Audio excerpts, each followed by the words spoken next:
Peace and Black Power family. Welcome to another Sarnetta TV House of Consciousness production. Sarnetta Studio, Black News 102, and the House of Consciousness. I stand here with a powerful soldier. He go by the name of Born MasterMind Allah. This is the brother's second time here. That people loved him the first time, and I definitely love the brother. He's coming in. He's bringing this information. He's out there teaching the youth, the babies, family. First, let's talk about this. Let's talk about this. What made you choose such a powerful and enlightened topic, brother? I hope you can stand up to it, brother. Most definitely. It's such a powerful topic. For one, these are sciences that's not being taught in school. So our babies are in school being taught the same old things that we were taught, that our parents and grandparents was taught, but they're not getting the full story. They're not getting full truth. So to bring this science to the people, to let them know the time that we are in and how necessary it is to know what's actually going on out there and how we as a people are completely in tune with nature, how nature is on our side and in favor of us. It comes from us and we are one with it. So when we walking around thinking that walking with a lack mentality or a poverty mentality or mentality that we are oppressed people, we are only oppressed because we give people the stick to beat us down with. But in reality, this whole universe not only is us, comes from us, in tune with us, but is in our favor. And we're going to show and prove some of those things today. Let's go right in. All right. So like the brother said, the name of this particular presentation is Sirius, the Golden Age and the Rise of the Black Gods. First, we have to go into something that's known as precession of the equinoxes. Now, as you do a little research, you'll know that our ancestors, they knew clearly of what's titled precession of the equinoxes today. Just to go into it, equinox precession is the observable phenomenon that every year on the morning of the spring equinox, which is March 21st, one of 2 days in the year that the day and night are of equal duration, the other day being September 21st, the sun appears to rise at a slightly different place relative to the background stars than it did the year before. So as our ancestors would look up at the sky, at the cosmos, they would see that the sky appeared to change. It would appear that stars were moving. Now, it takes between 24,000 to 26,000 years, approximately 25,000 years, for the sun to make a complete cycle through the 12 constellations known as the zodiac, approximately a little over 2.1 thousand years for each constellation. So these are what would be called the fixed stars. Fixed stars. So our ancestors would look up and they would see that the sun would be in a different place every year.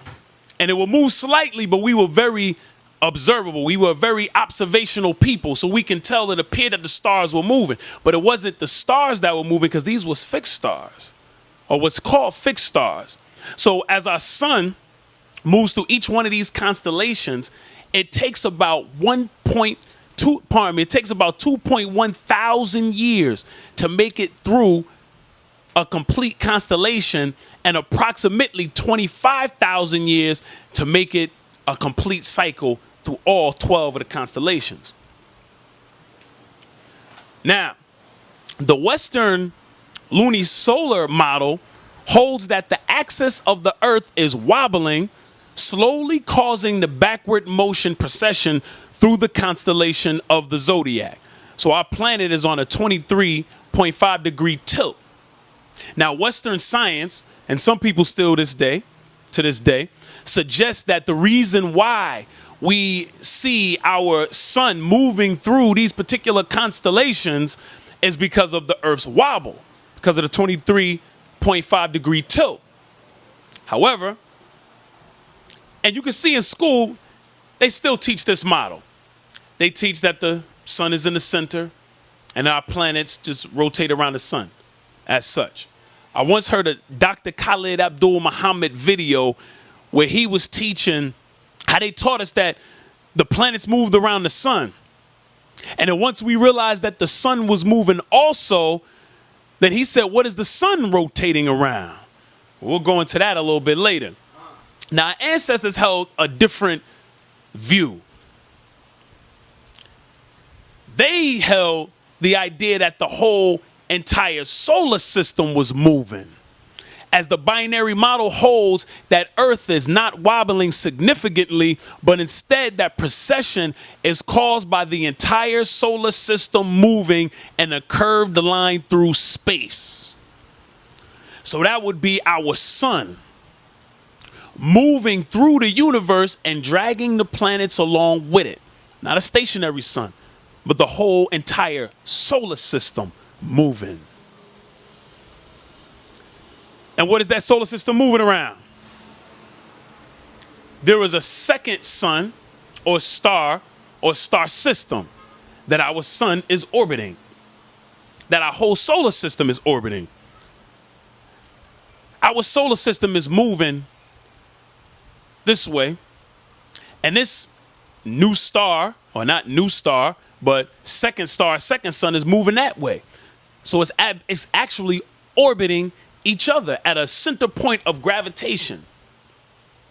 And the name of that star system is Sirius, the Sirius star system, consisting of Sirius A. Sirius A is 10 times larger than our sun, twice as massive, and registers 20 times as much luminance. It is the greatest, most brilliant star in our hemisphere, and it is known as a blue-white star.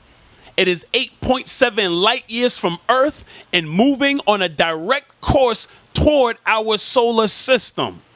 It is located in the jaws of the Great Dog, or Canis Major constellation. Hence, it is known as the Dog Star. It is visible in the northern hemisphere of the evening sky from November to April.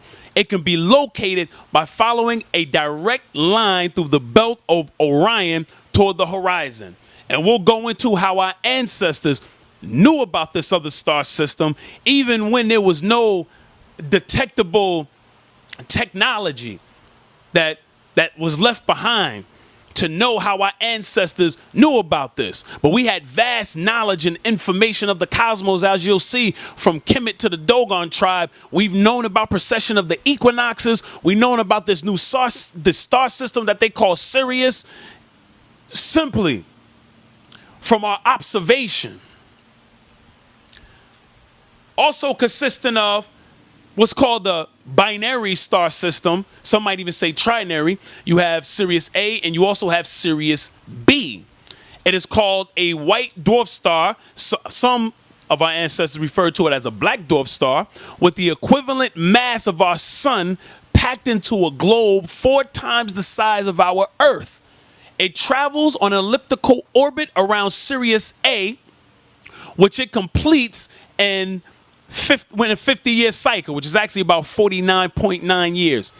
Although it was only discovered by the scientific community, so-called scientific community, a mere 50 years ago, the Dogon tribes knew of Sirius B, which they described as a heavy, small, powerful star as early as 5,000 years ago. So as you see, our ancestors knew of these things. So it's important that we get acquainted with our cosmos. We get acquainted with our universe, because it is us and we are it. Also, Sirius C. Although the scientific community has not confirmed the existence of Sirius C, the Dogon knew it by the name of Imyatolo, and they described it as revolving around Sirius A. So Western science, European science, has not yet been able to see Sirius C. But our ancestors spoke of Sirius C. They knew it was out there. Just like they knew Sirius A and B was out there, Sirius B, even though it couldn't be detected by the physical eye, they knew it was out there thousands of years ago. These people were known to have a vast astronomical knowledge, even though there was no physical evidence of how they knew these things. There was no highly advanced technology to show how they were able to know of these different stars and these different constellations that were out there, but they knew. There's our people. That's Marcel Griot and Germain Dieterlen. From 1931 to 1956, the French anthropologists Marcel Griot and Germain Dieterlen studied the Dogon. This included field missions ranging from several days to 2 months. In 1931, 1935, 1937, and 1938, and then annually from 1946 until 1956. In late 1946, Griot spent a consecutive 33 days in conversations with the Dogon wise men, Oga Tamale. So they studied with the Dogon tribe, and they end up writing several books. We'll go to a few of them.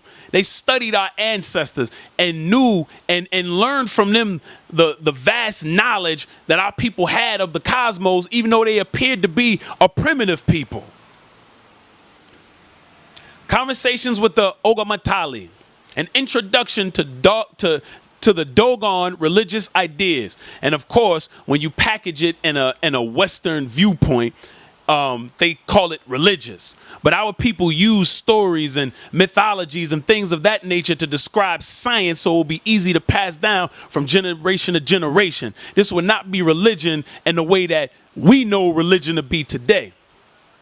They reported that the Dogon believed that the brightest star in the sky, Sirius, or CG Tolo, or the star of the Sugui, has 2 companion stars, Potolo, the Digiterius star, and Imya Yatolo, the female Surgum star, respectively the first and second companions of Sirius A. They also claim that the Dogon appeared to know of the rings around Saturn and the moons of Jupiter. And all of this is without the technology that they use today to be able to see these things. They knew these things years before that technology was available, at least in a way that we know of it today. Another book, The Sirius Mystery, New Scientific Evidence of Alien Contact 5,000 Years Ago by Robert Temple. Now here we go again. Anytime we show how brilliant we are, anytime we show the vast knowledge and information that we contain as a people, they immediately try to say we could not have been that brilliant to have built those pyramids. That's right. We could not have been that brilliant to know of our galaxy, to know of our cosmos, to know of our universe and the extraordinary ways that we knew them. So it must have been an alien from outer space to come and either build the pyramids for us or deliver the knowledge and information that we use to do it. And that's what they're claiming here with the Dogon tribe. They're saying that the Dogon people themselves taught this, but if we know how Europeans work and how white supremacy works, then we won't trust what they say our people taught. But they do admit the information that we held and information that we contain.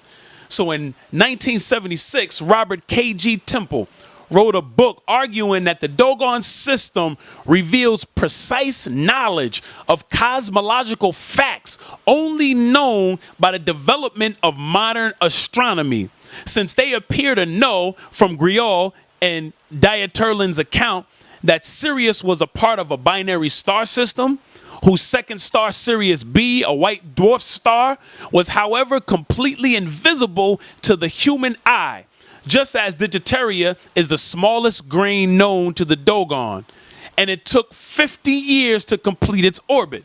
The existence of Sirius B had only been inferred to exist through mathematical calculations undertaken by Frederick Bessel in 1844. So again, they're mystified to how we were able to contain this information and this knowledge without their so-called technology. Let's go into the Dogon teachings. They call Sirius A Sigitolo. Sirius B, which they refer to as Potolo, Sirius B, Potolo is the first of all stars. It was born after the Po, or galactic core, had finished its task. They called Po, or referred to the supermassive black hole at the galactic core as Po. Ama is described as the intelligent consciousness behind all of creation. Yes, sir. Ama is described as the intelligent consciousness behind all creation and the awareness within all beings. Ama is he who rests upon nothing. Ama began spinning around, forming the Po seed. So we're going to go into this real quick. I was teaching and have been teaching that the black woman is the physical embodiment, the physical manifestation of a super massive black hole. And brothers went crazy. Brothers went crazy. Now, modern science teaches us that at the core, at the galactic center of every known galaxy, there is a super massive black hole. And that the entire galaxy is orbiting the center of that super massive black hole. Modern science also teaches us that inside every supermassive black hole, there is a new universe that is forming, or a universe that is forming. Modern science also teaches that this very universe that we live in is inside of a supermassive black hole. And they teach that that supermassive black hole began to spin with what's known as a torque. What's known as torque. So when our ancestors, the Dogon tribe, referred to Ama, they're speaking of the black man or mind. That's that black cosmic intelligence, that cosmic energy, dark energy, that is the mind of the black man that spins. And that pole, which is that supermassive black hole, is the black woman, or womb of man, womb of mind. The supermassive black hole, which universes are born with inside. And they called Ama seed, or egg, which is the God particle, or the particle that forms universes. So at the galactic center of every known galaxy, there's a supermassive black hole. And within inside that supermassive black hole, there is a universe forming. That universe forms from a particle, which is actually the seed of the black man. So when Dr. Khalid Abdul Muhammad was talking about the sun actually moving and that the solar system moved itself, he says it moved around the mind of the black man. We can't get caught up in our physical bodies because we are actually that supreme intelligent force that birthed the cosmos, and all cosmos is now rotating around that supreme force, the intelligence, the consciousness of the black man, which is that torque, and that supermassive black hole, which is the black woman that all universes are born inside of. And Sirius C, which they referred to as Emyatolo. Now, the Honorable Elijah Muhammad taught that our ancestors, great black scientists, wrote history 25,000 years in advance. And we just discussed earlier how it takes approximately 25,000 years for our solar system to orbit the Sirius star system. Now, just a side note, about 80% of all the stars in our galaxy is a binary star system. So this is not far-fetched that we are actually orbiting and rotating around another star system. And it takes approximately 25,000 years to make this complete revolution around one another. Our ancestors calculated the orbit around Sirius using the zodiac. So when we talk about these 12 constellations that's known as the zodiac, as we were moving, taking approximately 2.1 thousand years or a little better to make it through each constellation, our ancestors were able to calculate how long it took to get through each constellation to make one complete revolution, one complete circle. Now, let me just go back. These stars, these constellations that are out there that's known as the zodiac, they give off energy. They give off radio waves. I did another video one time where I was talking about the organ systems. And I was talking about how different planets, different star systems affect the different organs in our body. And brothers went crazy again. They said, oh man, we don't believe in astrology. We don't deal with this. We don't deal with that. Well, astrology, again, is a Greek term, and it's a watered down version of what our ancestors always taught. So when you look at astrology, you look at the word astro, which just means stars, and the word ology, which is the study of. We've always studied the stars. Now let's study if these stars actually have effect on us physically, biologically, emotionally. There's a science out there called radio astronomy, which is a subfield of astronomy that studies celestial objects at radio frequencies. Now, radio is the radiation, wireless transmission. Radio waves can carry information, such as sound, by systematically changing, modulating some property of the radiated waves, such as their amplitude, frequency, phase, or pulse width. When radio waves strike an electrical conductor, the oscillating fields induce an alternating current in the conductor. The information in the waves can be extracted and transformed back into its original form.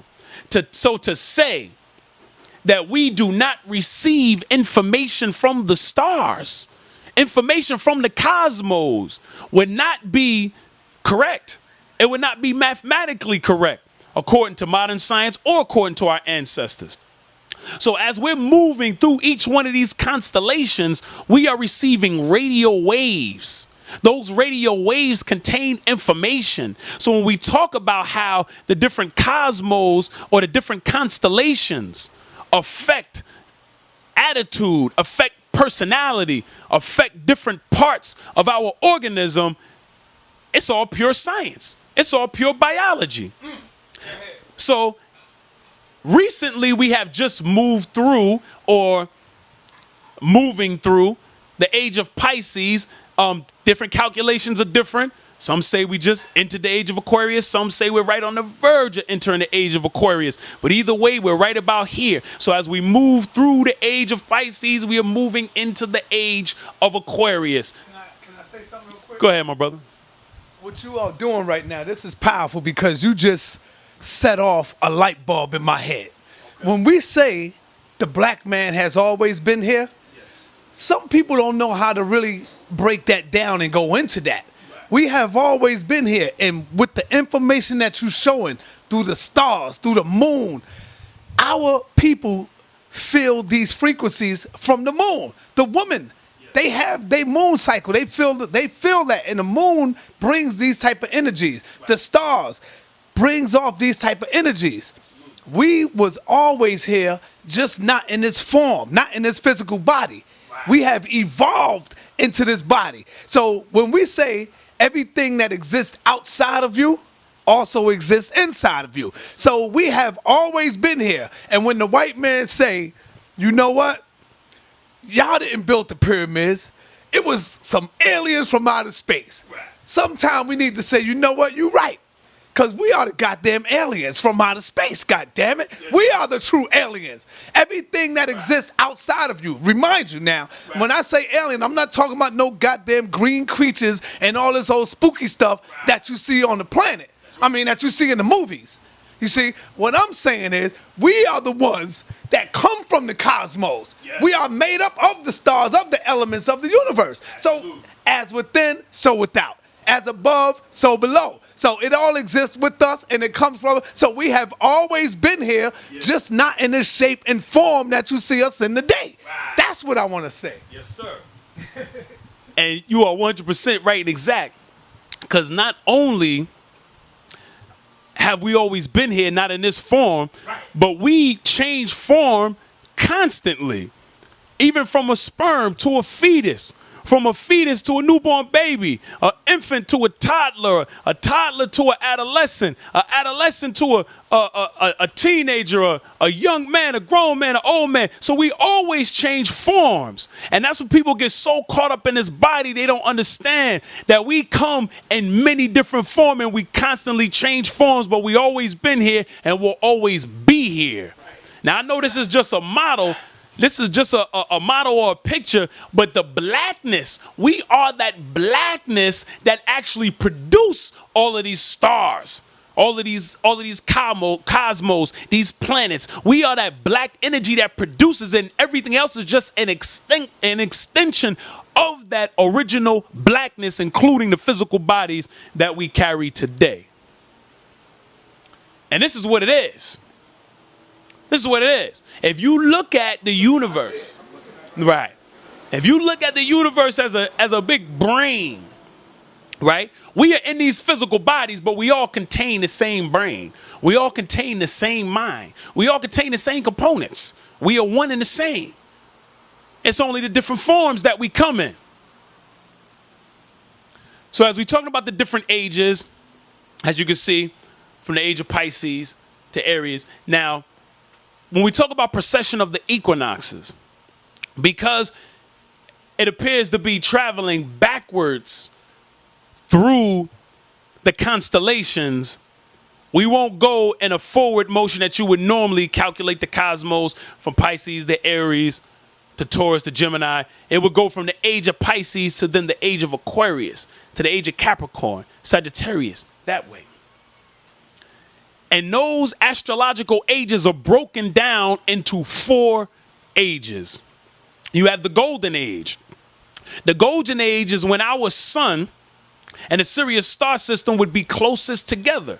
The golden age. Then you have the silver, the bronze, and the iron age, or the dark age. And this iron age or dark age we just left. Now in this iron age and dark age, we are the furthest from the Sirius constellation. So if we're the furthest from another sun or another star system, all of the electromagnetic energy, all of the radiation that we would receive by being in the golden age or even the age a little bit closer, we are far away from. So when we talk about how our ancestors spoke of a dark age that will be coming, it's in many of their what you want to call mythologies, but it's not a mythology. It's a breakdown of science, maybe told in stories. They talked about one day a dark age would come and the fall of man would come, and they showed us through their works that they dreaded this age. And that's because if we understand the importance, particularly for original people, the importance of sunlight and solar radiation, the further we are from what could be called our sister sun, we know that we have a lot less radiation, a lot less electromagnetic frequency. Thus, consciousness would dwindle. Here, they call it the Yuga cycle. And we are about here. This is what the 2012 phenomenon was about. Leaving the Iron Age or the Dark Age as we move into the Bronze Age. So right about there, we begin to ascend. And as you see, it's moving in a sine wave, because that's how our solar system actually orbits. That's how our sun actually travels, in a sine wave. That's how most of life moves, in a sine wave or a spiral. So here's what would be called the age of Pisces. And of course, the calculations are different, but it's all approximately 24 to 26,000 years to make a complete cycle. And it changes. So it's difficult to get a complete exact number. So we deal with an approximation. So in the age of Pisces, which is the age that we just left or are leaving now, you see we are the furthest from the Sirius star system. This is the Iron Age or the Dark Age. The age of Pisces, moving away from the light. So when you see one of the ancient symbols, if Christianity be considered ancient, one of the ancient symbols of Christianity was the fish. When he talked about Jesus feeding the multitude with 2 fish, they were only signifying the age of Pisces. And in the age of Pisces, what are they waiting for? They're waiting for the sun to return. Question is, what sun are they waiting for? They're waiting for the Son of Man. So here we are again. I remember it was a big thing, December 21st, 2012, everybody was waiting for it. Like they was going to see a big dramatic change. Maybe some people did see changes. But just like people are waiting for spring, March 21st, it may snow that day. In fact, I think it did snow on the first day of spring of this year. That's right. So that don't mean you're going to see dramatic changes at once. It's a gradual process. But people were waiting for December 21st, 2012, waiting for this huge change. Now, it was a huge change because we had just peaked from the underworld and moving to ascension right about there as we move into the age of Aquarius. And that's how when you hear a lot of those old songs from the 60s where they talk about the dawning of the age of Aquarius, and they talk about how consciousness would raise, and they talked about how great the world would then become. They were only talking about as we moved out of the dark ages, we would then begin to receive more solar or star radiation that will then assist in raising the consciousness of the people. So now we just made a turn. So our solar system is now heading toward the Sirius star system. They're actually heading toward each other, toward the golden age. And this golden age is when they will be closest to one another. Let's hear a little bit of Greek mythology and see what they have to say about it.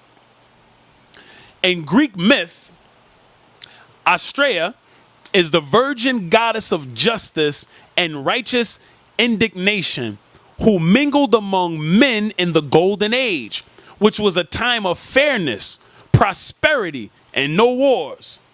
Once this golden age passed, the generation that followed was led by greed and was a generation where individuals chose to ignore the duty of justice and fairness.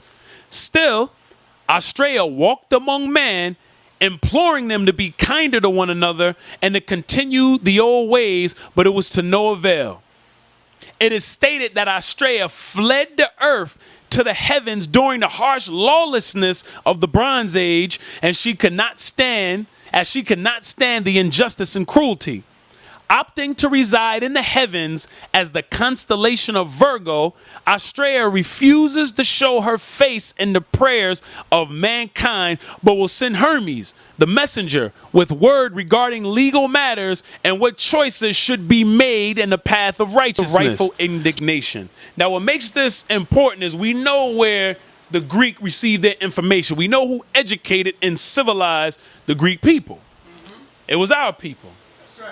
So, as they talk about Astrea, the virgin goddess of justice dwelling in the golden age, well, if you look here, this is the golden age. This is the same as this here.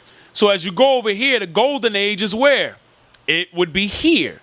So, there you have Virgo, which is the virgin, and there you have Libra, which is represented by the scales of justice. So here you have the virgin goddess of justice. So a lot of this mythology, particularly when we study Kemet, we study our ancient ancestors, it was not just stories for the sake of stories, but it was true science that was packaged in the form of mythology or stories. And even if you look at the Greeks, who were educated and civilized by original people, our people, we know where they got this information from. So when they talk about Astrea, the virgin goddess of justice, they're only talking about the golden age, which is when we would then move into the age of Virgo and Libra. There's also some information that taught that Virgo, Libra, and Scorpio was once one sign. Okay? So keep that in mind as we're talking about the golden age as we move through each one of these astronomical ages. The Iron Age or the Dark Age, we talk about less solar radiation, fall of man and the rule of the devil. Now, when the messenger, the Honorable Elijah Muhammad taught us that the devil was predicted thousands of years in advance, 25,000 years in advance to be precise, because he taught that our ancestors, our great black scientists wrote history in advance 25,000 years. They knew that there would be a time when the original man, the black man, would fall. He would fall from grace. Now, if you know, being a melanin dominant people, we are a solar people. So if we move this far away from the natural solar and star radiation that we were accustomed to in these different ages, naturally, we would then have a fall. You would have a loss of consciousness, because thoughts itself is nothing but electrical impulses in the brain. So we're talking about electricity. So naturally, we could predict that those that would rule in a time of darkness, in a dark age, in the Iron Age, would be an anti-solar people, or people who's more compatible to fungus that hides from the sunlight. You couldn't have a people that is allergic to the sun, that gets skin cancer or melanoma from the sun in an age, in a golden age, when we're this close to our so-called sister star with this amount of solar and star radiation. It wouldn't happen. Now, just to show you this model here, as opposed to the other model I showed you, most research and scientists tell us that the golden age will actually be the longest period, as you see in this particular model. So if we show the four ages and compare them to the four seasons, the golden age would be summer, the silver age, spring, bronze age, autumn or fall. The iron or dark age would be winter. Now we know what happened, particularly in New York and in the Northeast where we are, what happens during the winter months, during the autumn months. And if we know chlorophyll to be the cousin of melanin, we understand that during the autumn months, the leaves begin to what? Lose its color. As it begins to lose its color, as we are at a further distance from the what? Sun, they begin to lose its color, its melanin, and fall, and eventually die.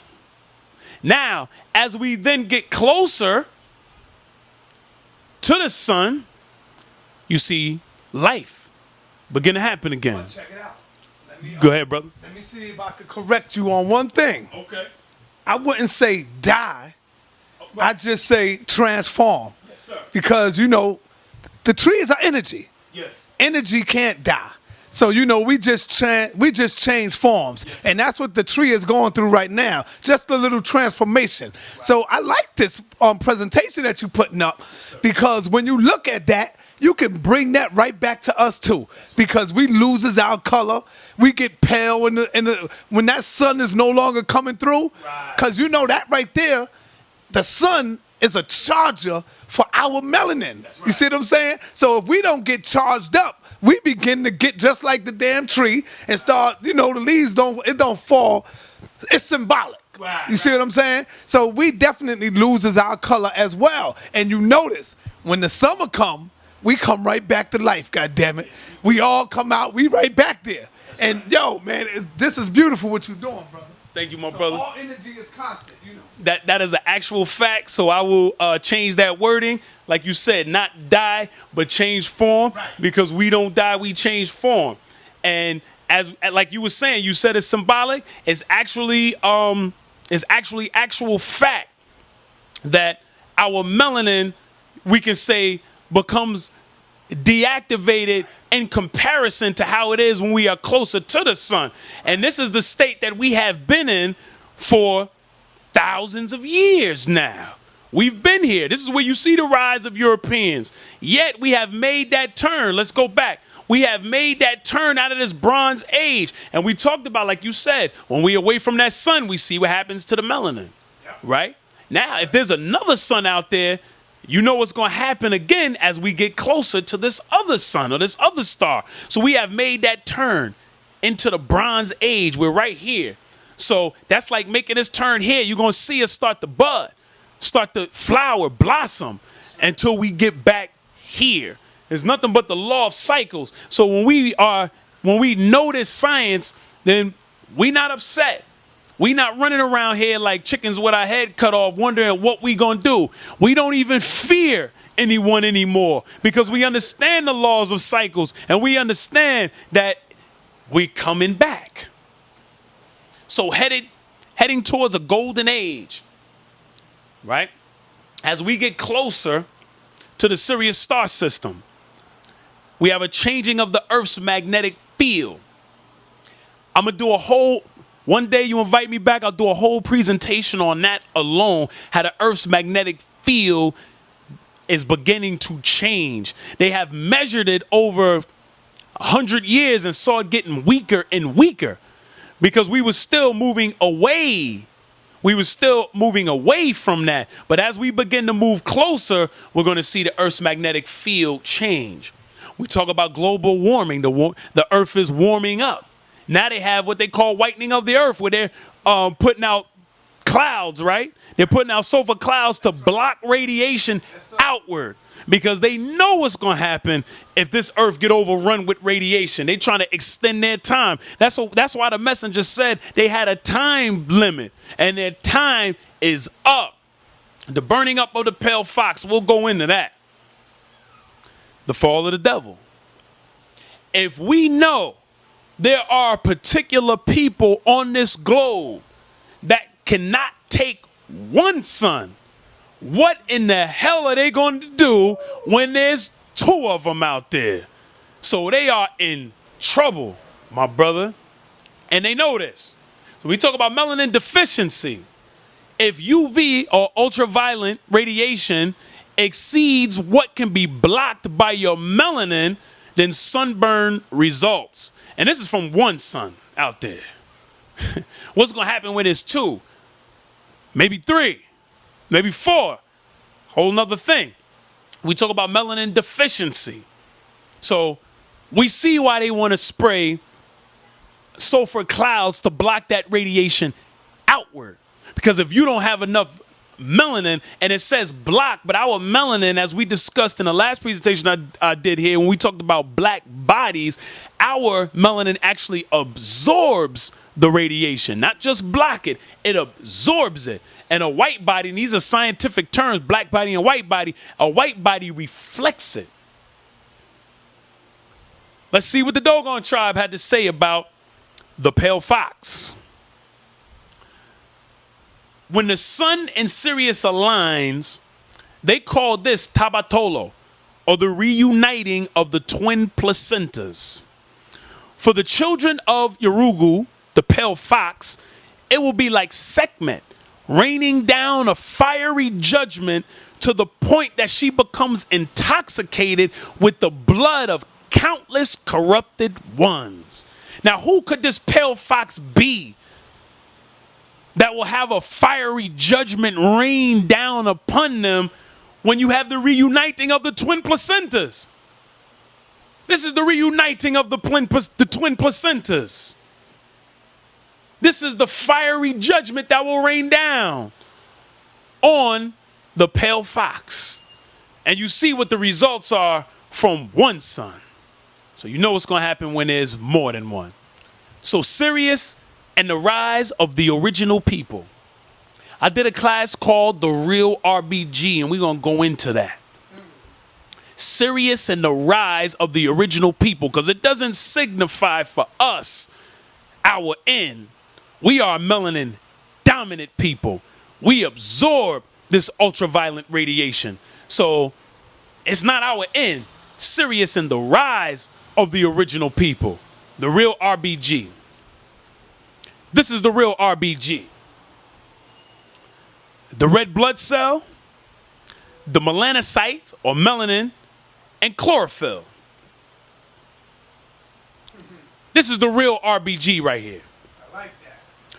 And we're going to discuss how this is going to work, particularly in this day and time as we are moving closer and receiving more star radiation in our environment. We have the red blood cell, which contains the hemoglobin. And that hemoglobin, which carries oxygen throughout the body, nitrogen, I have in parentheses because that nitrogen there is pretty shady, particularly in this environment we're in now, and carbon, surrounded around an iron atom. Now, it's that iron in the hemoglobin within our red blood cell that actually snatches the electrons out of the oxygen. In the oxygen, we have about 8 electrons. In the oxygen atom, we have about 8 electrons. And the iron in our blood, which is magnetic, just like the Earth's core, snatches those electrons out.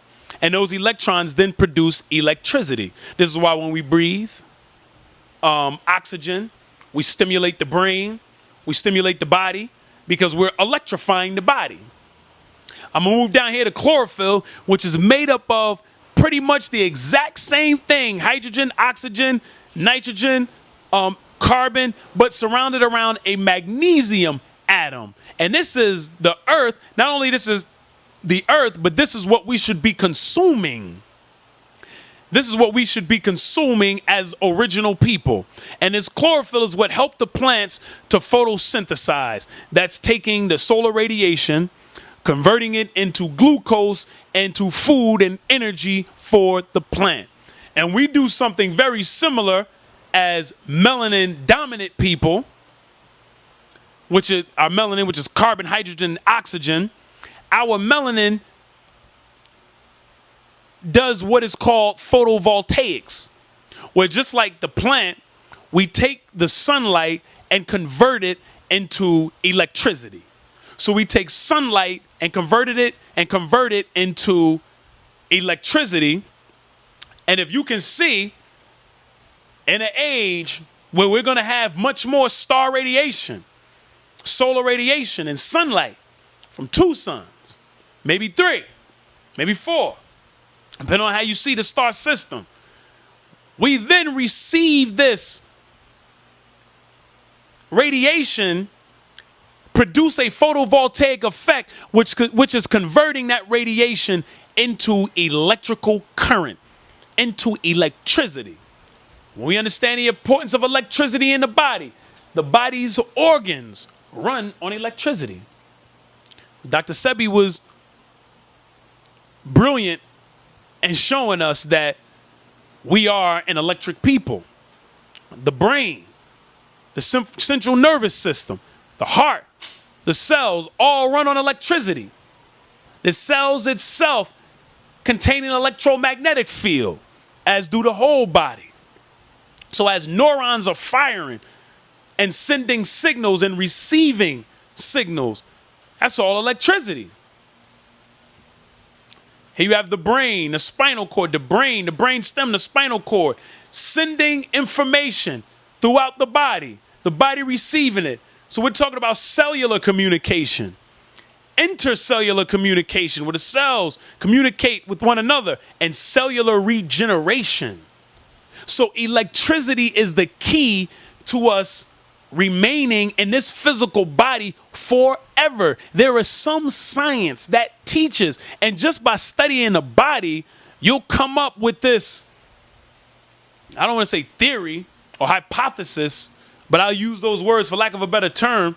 You'll come up with the hypothesis yourself that the body is not designed to decay or die. It will completely renew itself perpetually once we are in the right and correct environment and do the right and correct things. And electricity is key. And as we receive more solar radiation in our environment and we turn that solar radiation into electricity, we'll see our brain, our organs, our entire body begin to operate at a much higher and superior level.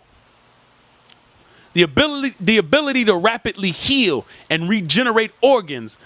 I heard Jewel Pookrum once talk about and teach how we have the ability to regenerate organs. And a lot of people, they got upset about that. They thought maybe she was getting a little spooky.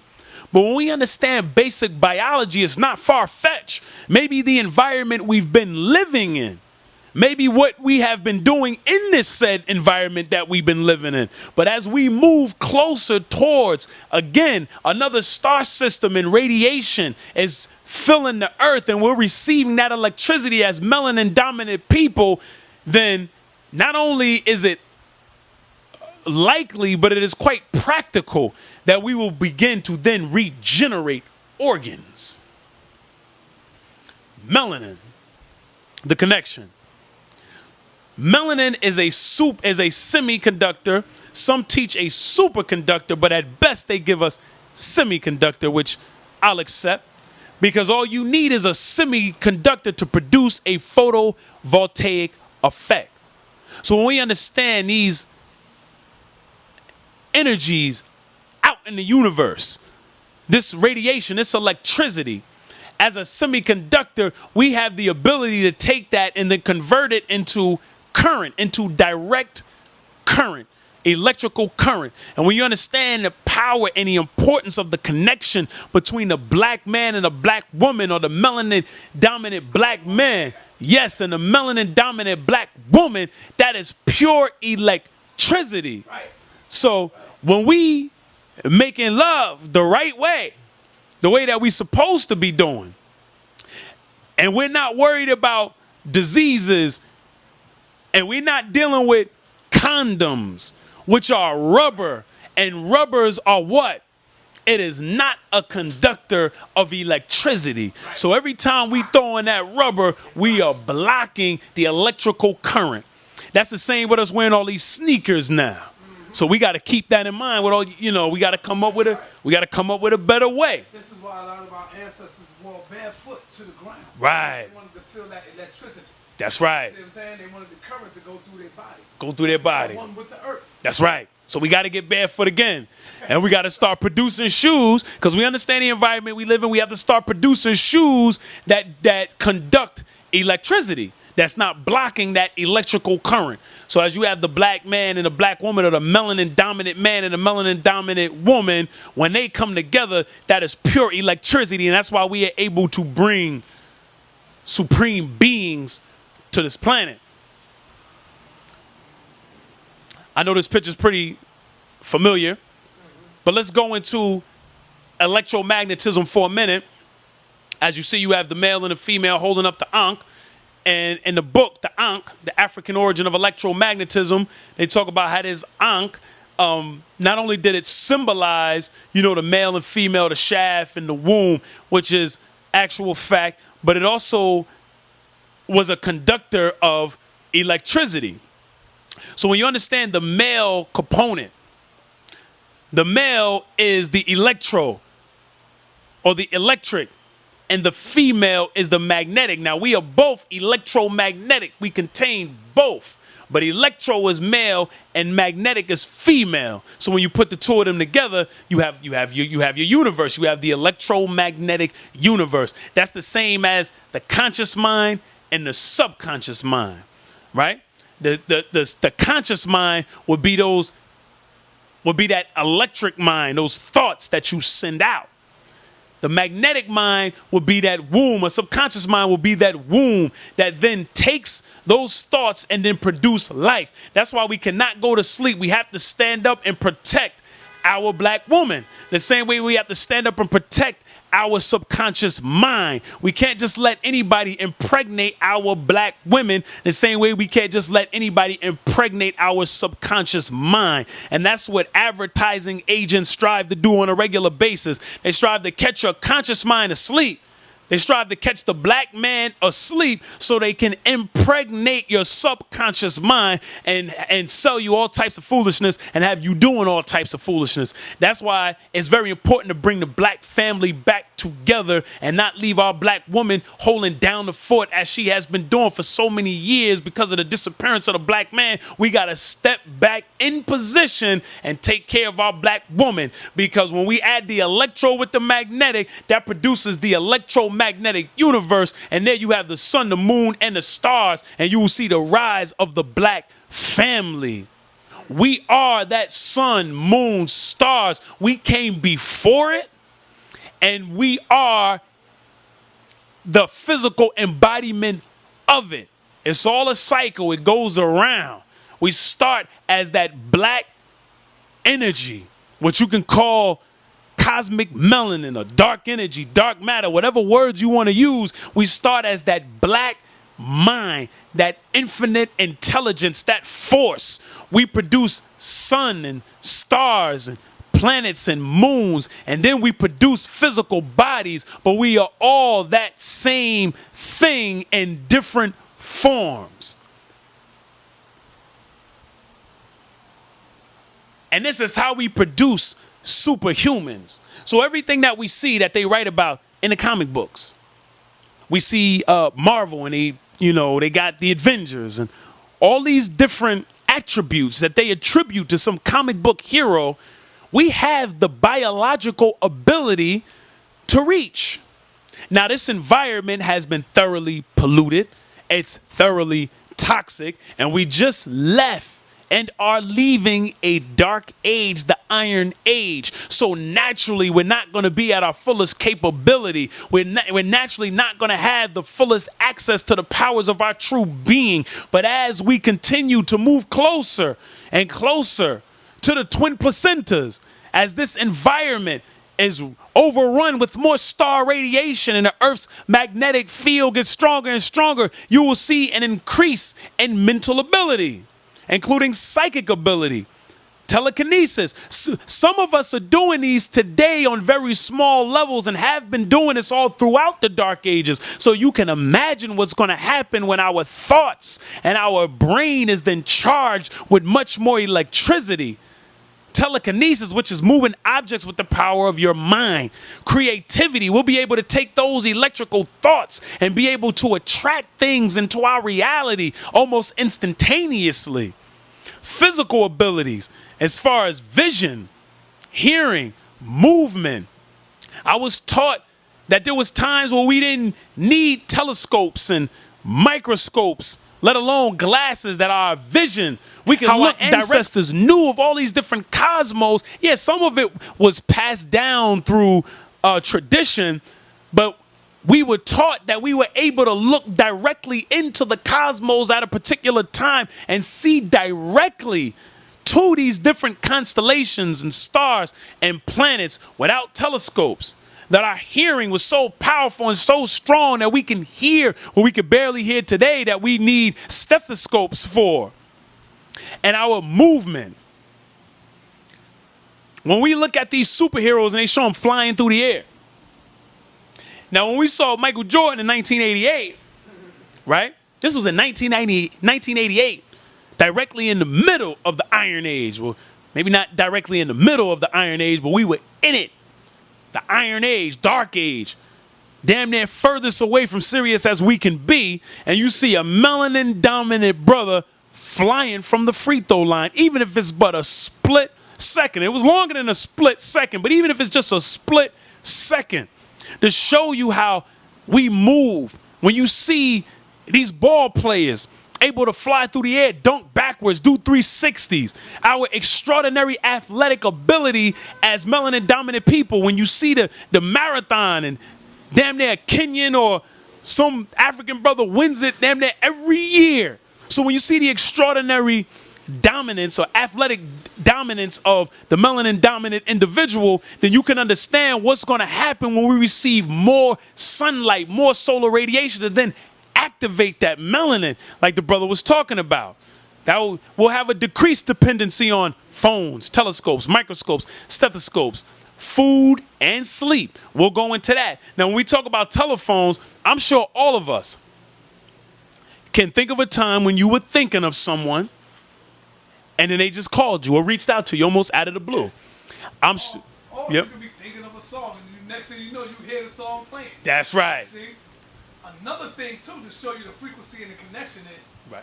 You could be, let me say this right quick. Right. Another thing to show you the connection that we have with each other is that you could be right over there yawning. And I wouldn't yawn until I see you yawn or I feel you yawn. The next thing, have you ever noticed that? Yeah. You yawn right behind it. We yawn together. And we be like, oh, shit. And this happens all the time. Right. You see, you could be thinking of a song in your head. Next thing you know, you hear the song playing. Or you could be thinking of a brother next to you. Oh, there you go right there. I was just thinking about you. Right. Or you be ready to call somebody. Next thing you know, they calling you. You be like, yo, brother, I had the phone in my hand. That's right. That's the connection right there. That's right. That is a direct connection.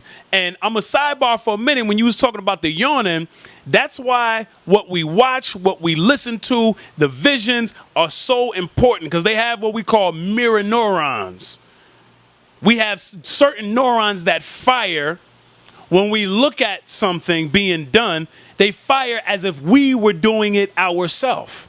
So if I watch you yawning, I have certain neurons in my brain, I will fire as if I'm yawning myself, which will then influence me to yawn. So that's the importance of what we watch on that idiot box, what we allow our children to watch, the images and the pictures that we show each other, obviously the music that we listen to and the words that we speak to one another.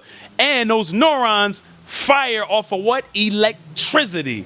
So those mirror neurons are only going to get stronger. So like you were saying, and as I was saying, you could be thinking of someone and they just reach out to you. Well, and this happens all the time. This is nothing new to us. These things are not coincidences. We are literally reaching out and touching someone without a wire, without a phone, without a cell phone or a port or whatever it is that they need. So as we then move closer and receive more of this electrical radiation and convert it into electrical current, you will see us have a greater power of these psychic and telekinetic abilities, how we'll be able to reach out and send messages and receive messages without the use of telephones and all these other things. And then we talk about food. I've always wondered, why is it that the plant can take the sunlight, convert it into glucose and use it as energy or as food? And I often wondered if we could do the same thing. Well, upon studying photovoltaics and the photovoltaic effect, and we realized that it is a semiconductor. Once I put two and two together, and I said melanin is at least a semiconductor. And if it converts solar radiation into direct current, and that's why they're building technologies. That's why they're using aborted baby fetuses to now build solar cells and build their new technologies. So if we can then convert that sunlight into direct current, then naturally we should be able to use it as energy, as a form of food. So then the question becomes, as we move towards the golden age, we don't have to wait till we're all the way in the golden age, but we're now heading toward the golden age. Will food be necessary? Will sleep be necessary? But it's necessary for now. So we're going to go into some of the food. Because as the earth heats up like a fever, if you have a body filled with yeast, if you have a body filled with fungus, if you have a body filled with bacteria, parasites, you will die too. You will be destroyed from the inside out. Just like the European himself, who does not have the melanin to absorb and modulate this radiation, you will die as well. So I have a little chart here called lost soul food versus soul food. I'm just going to this word soul for a minute, because they always keep us off balance, okay? When you study soul, or the definition to soul, is something to the effect of the spirit that contains the energy to sustain the body. And when you know spirit only means breath, we understand the breath that gives life to our body is oxygen. What's in the oxygen is electricity, or the electron. That's why we breathe oxygen in the first place. So again, we are talking about electricity. That is ultimately what our soul is. So then when you have soul and you see that the Latin version of the word sun is soul, and phonetically soul and soul is the same, that is a direct connection. They try to keep us off balance with these words, but yet they put it in plain view. If you want to hide something from a Negro, put it in the book. So let's go from the lost soul food to the soul food chart. I call this lost soul food because this is food that does not contain the electricity that we need to sustain our body at this day and time. It does not contain the sunlight that we need to sustain our body at this day and time. So we go into dead animal flesh. Anything that's dead.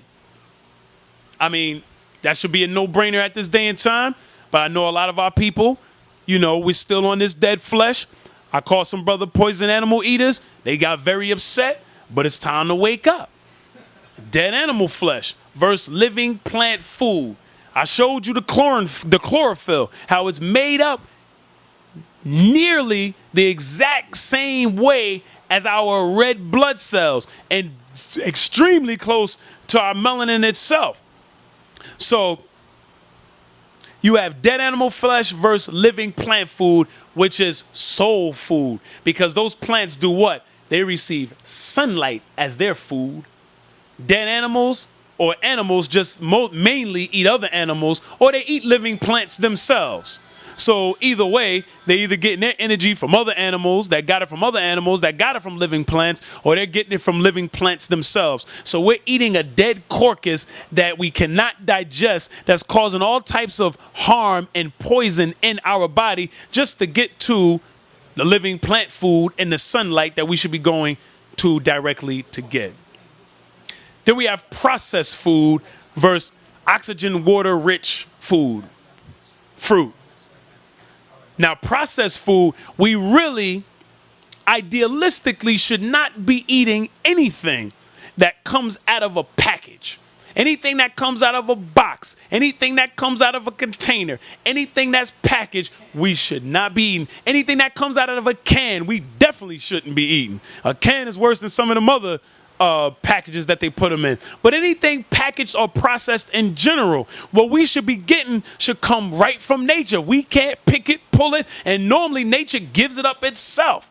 So the fruit just drop off the tree sometimes. And processed food contains no oxygen, no water. Or I'll say very little, where you can say no oxygen, no water. So we want living plant food. We want oxygen, water, rich food like fruit. Anything packaged, again, nutritionally deficient. Contains no nutrients in it. Because once it's processed is like digestion. Once you put the food in a process, I'm not talking about the food processors that you buy at home that has its, cons too, but not to the extent that we talk about food being processed in a factory. Once food that's being processed in a factory, it loses whatever nutritional value it had, and what comes out of that food is actually the waste. So it's like the food going through your body, and the shit that comes out is what's then being packaged and sold on the market, and it's nutritionally deficient. So we want mineral-rich food like vegetables, okay? So we have our fruit with oxygen, water-rich fruit. Minerally rich vegetables help to build back tissues, help to build back bones, help to build back the body. Then you have your overly cooked or fried foods. I just had to throw fried foods up there. I think a lot of people are hip to the game on the fried foods this day and time, but overly cooked in general. All right? You want everything as raw as possible, or at least a majority of your meal raw or lightly steamed. So you have your raw salads, or you have your lightly steamed vegetables. Of course, your raw fruit. But anything overly cooked, we do not want. It does not contain the soul that we need. So this is the real soul food. And that other stuff that they were selling us, those ham hocks and macaroni and cheese and fat backs and collard greens that was cooked to be damned, that was lost soul food because it lost its sunlight. It lost its oxygen. It lost its water. And you will lose yourself eating that garbage.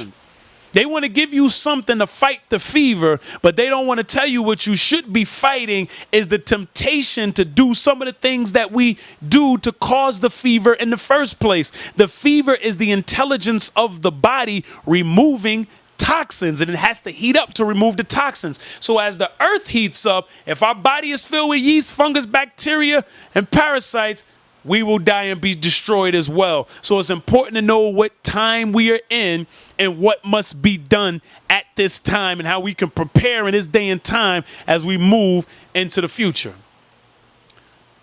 Now let's see what Kemet taught about Sirius and the Sirius star system.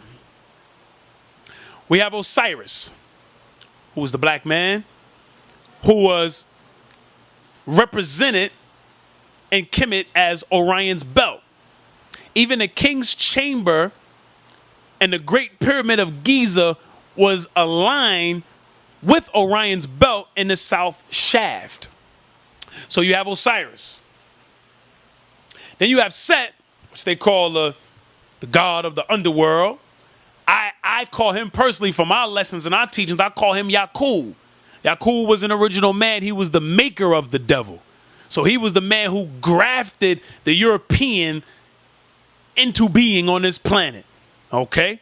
So the European being a mutated form or a grafted form of the original man. And our lessons, we teach about a man named Yakub, which is an idea and a symbol. This one over here is Set? Yes. Oh, okay, because you know that right there, that's Ampu. Okay. That's the god of the underworlds. Okay. So, thank you.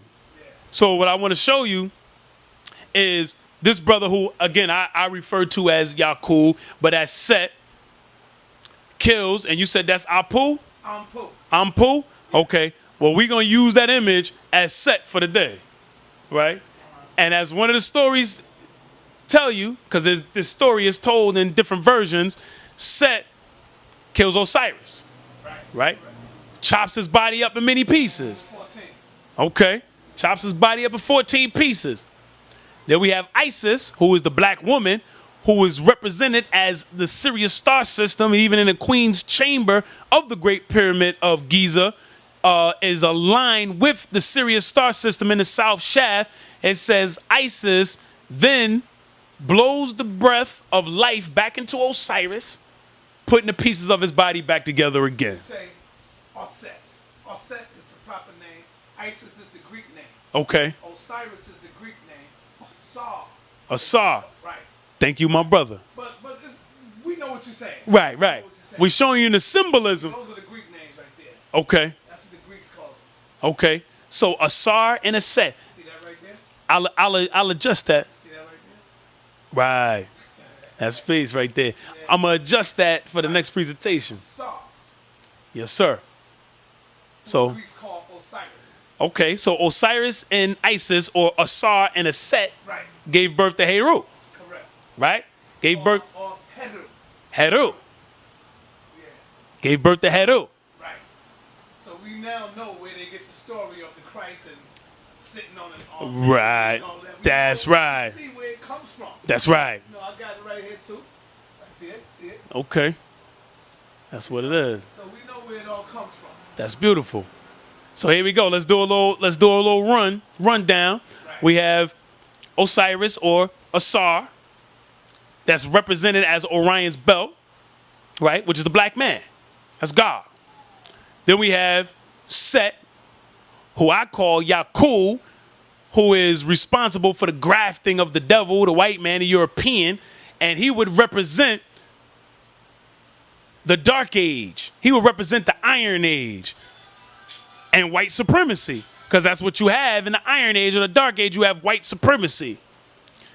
And then we have Isis, and Set chopping up Osiris's or Asar's body in many pieces refers to black people being divided.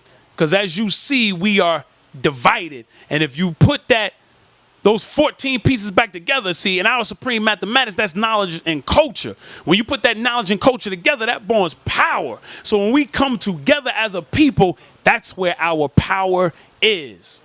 So you have Osiris or Asar, the black man. You have Set, which represents the iron and dark age, white supremacy. And then you have Isis or Set, which is represented as the Sirius star system and the black woman. Now, Isis or Set, blowing the breath of life back into Osiris or Asar, refers to the solar star radiation that will fill the Earth's atmosphere as we get closer to the Sirius star system, thus being absorbed by melanin-dominant solar people, giving birth to Heru, which refers to the pineal gland. Because if you look at what they call the eye of Heru. Now, see, you got Heru right. Right. Because I'm surprised they didn't give it to you in Greek, where they would say, I saw that, but I moved on from that. The reason why I chose the name Osiris and Isis for this particular presentation is because when they're studying astronomy and Western science, and we know most of our people, we're under this Western regime right now. I use it too. Right. Yeah, but when I do it where I let them know, I explain it to them. Right. You see, Set, that's what they talking about. That's because that's the original name. Right. I give it to them the same way you do, and I say Isis. Right. That's most of the, what they are familiar with. Right. Coming up into the school system. Absolutely. So I correct them as we go on. So you're right. As you go along. So, again, let's take it back here. Isis or Set, blowing the breath of life back into Osiris or Asar, refers to the solar star radiation. Because remember, breath contains the electricity. Right. Solar star radiation that will fill the Earth's atmosphere as we get closer to the Sirius star system, thus being absorbed by melanin-dominant or solar people, giving birth to Heru, which is the pineal gland. And if you look at the eye of Heru and you study the brain, you will see it is almost an exact replica of the brain and the pineal gland. Oh, man. Excellent. That's where your third eye is. So we talk about electromagnetic coupling, right? That's when we take one form of energy and turn it to another form. So as we receive light through the eyes, we have two eyes. Here on the face, as we receive light through the eyes, we also have a third eye, which is the pineal gland. So that light, then we talk about pineal gland activation. There's a lot of information now about activating your pineal gland. Now, you have some people on the planet that has a calcified pineal gland. Like Europeans, their pineal gland is calcified, which means it's hard by nature. Our pineal gland is not calcified, but they're giving us substances that are calcifying the pineal gland, such as the fluoride that they put in the water or the fluoride that's in the toothpaste. So get fluoride-free toothpaste. Watch that water that you're drinking, because that's one of the things that calcify the pineal gland. So when we talk about pineal gland activation, we are talking about ascension. Ascension. And I just used that picture because it just expressed exactly what I wanted to say. The truth rebel, ascension. So we as original melanin-dominant individuals, we are in a good position because we are in tune with this universe. We are the universe. The universe came from us. The universe is us, and we are the universe. 360 degrees. So we have nothing to worry about as a people. All we have to do is prepare and do the right thing on a day-to-day basis, and the game is over. We are going to rise just as our ancestors predicted, just as the Honorable Elijah Muhammad taught that original people will rise, just like that's in all the scriptures, all the so-called holy books of the rise of the Messiah. That is us. That is the original black man and the original black woman. And we are now at a position where we are moving toward another star system, which we call Sirius or Sigitolo, which our Dogon tribe ancestors called Sigitolo, which is Sirius A, and Potolo, which is Sirius B, and Imyatolo, which is Sirius C. And as we move closer and closer, you will see the rising of consciousness, because thoughts, again, are electrical impulses in the brain. Neurons fire off of electricity. So as there's more radiation in the atmosphere, and we're converting that radiation into direct current of electricity, you will see our consciousness rise. You will see us becoming more physically superior than we have ever been. You will see the intelligence grow as the original people of the planet Earth, and you will see anyone against us or anyone melanin deficient will then fall. They will fall due to disease. They will fall due to not being in tune with this universe, because they are not one with this universe. They are a mutated form, or a fungus that will then, or a bacteria, or a parasite that will then be wiped out as the earth continues to heat up. So what we must do in this day and time is prepare and make sure that we are in tune, eating the right things, thinking the right thoughts, projecting the right images into our minds, and unifying as a people as is predicted that we will do, so we will not be left behind and taken off this earth with the devil. That's the end of my presentation, brother. Yes.